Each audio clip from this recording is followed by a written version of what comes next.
제조 기업을 위한 지능형 로봇 시스템 구축 방안에 대해서 강의할 이순열 강사입니다. 만나서 반갑습니다. 교육 목표와 대상은 이제 제조 현장에서 로봇 시스템을 도입을 이제 검토하고 있거나 로봇 시스템을 이제 구축을 시작한 그 기업이 아니면 기업 담당자가 사전에 어떤 내용을 검토해야 되는지를 정확히 이해를 하고, 다음에 로봇 시스템에 대한 구성 요소가 무엇인지를 이해를 한 다음에 시스템 구축을 했을 때 도입 효과와 다음에 그 효과를 분석하는 방법을 이해할 수 있도록 이번 교육 과정은 그런 목표를 가지고 구성을 했습니다. 이 교육을 받아야 될 대상자는 제조 공정 혁신을 담당할 임원이나 담당자, 그다음에 이제 생산 기술을 맡고 있는 실무자나 관리자, 그다음에 이제 요즘 스마트 공장을 많이들 구축하시는데 스마트 공장 구축을 하는 담당자, 이런 분들이 이 교육을 받으면 많은 도움이 될 걸로 판단을 합니다. 이번 스마트 공장을 위한 지능형 로봇 교육 과정에서 공부할 내용은 크게 세 가지 차시로 구성되어 있습니다. 첫 번째는 이 로봇 시스템의 개요에서 로봇의 역사와 로봇의 종류에 대해서 공부를 하고요. 다음에 로봇 시스템을 도입하는 절차에서 지금 사람에 의해서 수작업으로 하고 있는 작업 환경 분석, 다음에 그 작업을 로봇으로 자동화하기 위한 어떻게 아이디어를 개발하고 그 아이디어에 의해서 개념 설계를 하고 그 개념 설계가 실제 구현이 가능한지를 사전 검증하고, 검증이 되면 거기에서 이제 상세 설계, 다음에 설계에서 이제 비용, 다음에 투자 효과 분석, 이 단계별로 도입 절차에 대해서 알아보도록 하겠습니다. 마지막으로 궁극적으로는 로봇 시스템은 스마트 공장을 구축하는 데 하나의 구성 요소로서 단순한 자동화 로봇과 이 자동화 로봇에서 할 수 없는 복잡하고 비정형의 작업을 할 수 있는 지능형 로봇의 갖춰야 될 조건과 다음에 구현 사례, 구현 방식에 대해서 마지막 모듈에서 공부해 보도록 하겠습니다. 이제 첫 번째 로봇 시스템에 대해서 개요에 대해서 이제 공부를 해 보겠는데요. 요 과정에서는 그 산업용 로봇에 대한 기본적인 개념, 그다음에 로봇의 이제 종류와 구성 요소에 대해서 우리가 공부를 해서 기초적인 어떤 지식을 좀 습득하도록 하겠습니다. 이제 우리는 최근에 이제 로봇이라는 용어를 다양한 형태로 많이 사용을 하는데요. 로봇의 역사는 생각보다 좀 오래됐습니다. 이 로봇이라는 어원을 살펴보면 체코슬로바키아의 그 강제 노동이라는 의미의 로보타라는 그 단어에서 나왔다, 이렇게 되어 있습니다. 그래서 요 로보타라는 이런 용어를 쓰게 된 것은 1921년도에 이제 극작가에서 뭐 RUR 뭐 이렇게 뭐 사용했다로 이렇게 나오고 있고요. 그 다음에 이제 로봇이라는 것은 우리 영화나 어떤 뭐 만화나 이런 데서는 우리 오래 전부터 살펴봤는데, 이 로봇이 그때는 굉장히 이제 현실하고는 떨어진 우리가 상상 속에 있는 어떤 물건이었는데, 이제 지금은 그 상상이 현실로 바뀌었죠.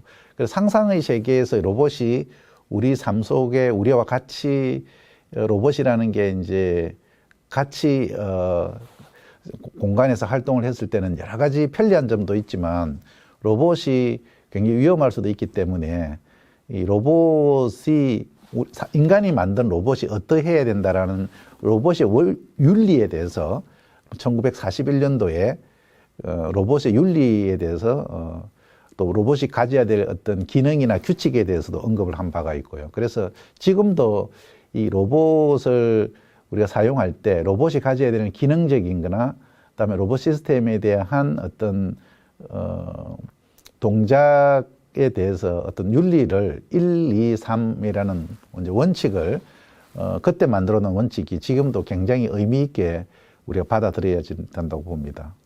그래서 1원칙은 일단 로봇이 사람을 해치거나 사람이 위험에 처했을 때 인간을 방관해서도 안 된다. 이게 인간 중심이 된다는 거죠. 로봇 중심이 아니라. 두 번째는 우리가 영화에서도 보면 로봇이 너무 지능이 발달해서 사람이 로봇을 통제하지 못하면 또 로봇이 사람을 통제하는 이런 경우가 되면은 굉장히 위험하겠죠. 그래서 로봇은 인간의 명령에 복종해야 된다. 세 번째는 1원칙과 2원칙에 위배되지 않는 한 로봇 자체가 로봇 자신을 어떤 보호해야 된다. 이런 윤리가 만들어졌습니다. 그래서 우리나라에 이제 로봇이 도입된 특히 이제 제조용 로봇이 먼저 도입을 했는데 이제 꽤 오래 전에 우리 한국에도 로봇이 산업 현장에 사용하게 되었습니다. 역사적으로 보면 1983년도에 그 당시 대우중공업이 노바라는 로봇을 개발을 해서 전장에 적용하기 시작을 했고요. 초창기는 일본이 이제 로봇 기술이 앞서 있기 때문에 일본에 있는 로봇 기술을 이제 국내에 있는 대기업들이 받아들이기 시작을 했고, 그 다음에 그 1994년도에는 이제 현대중공업이 HR 시리즈라는 것을 상업용 로봇이 양산을 해서 판매를 하게 된 거죠. 그래서 IMF 전까지는 국내 대기업이 로봇 사업에 적극적으로 많이 이제 뛰어들었습니다. 그러다가 많은 회사들이 이제 사업을 철수하거나 중단하게 되고, 그 중에서도 현대중공업은 일본의 나치와 협력을 해서 기술을 받아들이다가 이제 90년대 말에는 이제 독자적인 기술 개발을 해서 2002년도에 이제 국산 로봇을 국산화해서 양산을 해서 지금까지 산업용 로봇을 국산 브랜드로 공급을 하고 있습니다. 그러다가 2000년대 들어서는 이제 산업용 로봇에는 현대중공업이 이제 주로 공급을, 지금은 현대로보틱스죠. 그 이후에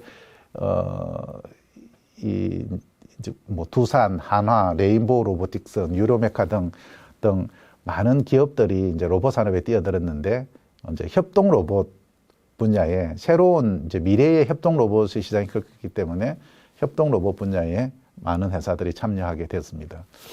로봇의 응용 분야는 이제 그림에서 보시는 것처럼 산업용 로봇이 가장 일반적으로 많이 사용을 하고 있고요. 제조용 로봇이라고도 합니다.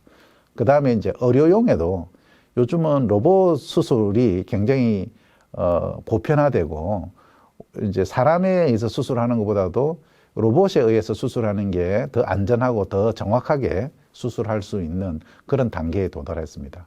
그래서 의료용 로봇도 굉장히 기술 발전과 이제 보편화되고 있는 분야이고, 또 이제 군사용으로도 요즘은 위험한 전쟁터에 사람이 노출되는 것보다는 이제 로봇이 사람을 대신해서 전투를 하는 그런 쪽도 기술이 이제 발달이 되고 있고, 네 번째는 이제 서비스용입니다. 우리가 이제 주변에 가보면 식당 같은데 이제 음식물을 배달하는 그런 로봇이나, 다음에 이제 공공장소에 안내하는 로봇이나 이런 것들이 다 서비스 로봇이 되고 있고요. 그래서 이제 앞으로는 산업용 로봇이 이제 서비스용 로봇 시장보다도 이제 역전되는, 그러니까 지금은 대부분 로봇 시장은 산업용 로봇 시장인데 앞으로는 서비스용 로봇이 산업용 로봇 시장보다도 시장이 커질 거다, 이렇게 대체적으로 보고 있습니다. 그 다음으로는 이제 물류 이송용 로봇. 최근 한 10년 동안 가장 많이 발전한 분야가 물류 이송용 로봇이고요. 그 다음으로는 이제 농업용 로봇도 이제 보시는 것처럼 농업 온실도 있고, 지금과 같이 이제 노지에 힘든 일을 로봇이 농업 활동을 대신하고 있는 이런 기술로 많이 발전을 하고 있습니다. 그래서 로봇을 우리가 이제 분류를 하는 방식은 다양한 방식이 있는데 동작 방식에 따른 이제 분류 방식은 첫 번째 이제 구동 방식이 어떠하냐에 따라서 이제 전기 에너지를 이제 운동 에너지로 바꾸는 전기 모터에 의한 전기식 구동 방식이 있고, 그다음에 유압식과 이제 공압식 방식이 있습니다. 가장 일반적인 것은 이제 전기 에너지를 이용한 서보 모터에 의한 구동 방식이 되겠죠. 그래서 이제 이게 이제 제어 방식도 이제 전기 모터 같은 경우는 서보 제어를 하는 방식이 있고, 그다음에 비서보 제어 이 두 가지로 이렇게 나눌 수가 있습니다. 그다음에 동작 형태에 따라서 이제 직교, 그러니까 X, Y, Z 형태로 움직이는 직교 로봇이 있고요. 보통 요게 이제 X, Y, Z 그러면 3축 이제 직교 로봇. 다음에 두 번째는 이제 원통형으로 이제 회전을 하거나 이제 직선 운동하는 이런 게 있고, 그다음에 극좌표 로봇이라 그래가지고 보시는 것처럼 이제 회전 운동도 하고 이제 극좌표의 수직 이송도 하고 하는 그런 형태의 로봇이 있고, 그다음에 이제 병렬 로봇은 이제 거미 발처럼 이제 여러 이름으로 쓰이는데 뭐 거미 로봇이라고도 표현하기도 하고, 그다음에 이 뭐 델타 방식의 델타 로봇이라기도 하고 병렬 로봇이라고 하는 이런 형태도 있고, 그다음에 수평 다관절 로봇, 그다음에 이제 수직 다관절 로봇, 이동형 로봇 이렇게 있습니다. 그래서 보편적으로는 수직 다관절 로봇, 이제 보편적인 게 6축 다관절 로봇을 이제 흔히들 산업용 로봇에서는 이제 알려진 게 이제 6축 수직 다관절 로봇 이렇게 우리가 많이 알고 있습니다. 그 외에도 보시는 것처럼 다양한 로봇이 범주에 포함된다 이렇게 보시면 될 것 같습니다. 이번에는 교시 방법에 따른 분류가 이제 교시법에 의한 분류라고 합니다. 세 가지 방식이 있는데요. 이제 플레이백 방식, 지능형 방식, 직접 교시 방식입니다. 플레이백 방식은 여기 그림에 나와 있는 것처럼 로봇이 움직이는 경로를 좌표로 찍어서 이동하는 경로를 지정을 해서 동작을 시켜보는 그런 방식입니다. 가장 일반적인 방법이죠. 그래서 요 좌표에 나타있는 직선으로 이동하는 경로를 이렇게 지정하는 방법이 있고, 좌표와 좌표 사이에 어떤 타원 형태로 이동하는 방식이 있는데, 이렇게 이동 경로를 이렇게 지정을 해서 로봇이 동작하는 동작을 알려주는 방법이 있고, 여기 일반적인 방법입니다. 두 번째는 지능형 방식입니다. 그런 지능형 방식은 이제 동작을 하는 그 경로를 이제 레이저 센서나 3D 비전을 위해서 경로를 공간 좌표를 그 로봇에게 알려줘서 로봇이 동작 경로를 인식하는 방법이 지능형 방식이고요. 세 번째는 일반적으로 이제 협동 로봇 같은 경우에는 로봇이 움직여야 될 경로를 직접 사람이 로봇 팔을 잡고 이제 이동하면서 이동하는 경로를 로봇이 기억해 두었다가 그 경로로 동작을 하는 그런 방식이 직접 교시 방식이 되겠습니다. 여기까지 로봇의 역사와 종류에 대해서 살펴보았습니다. 수고하셨습니다.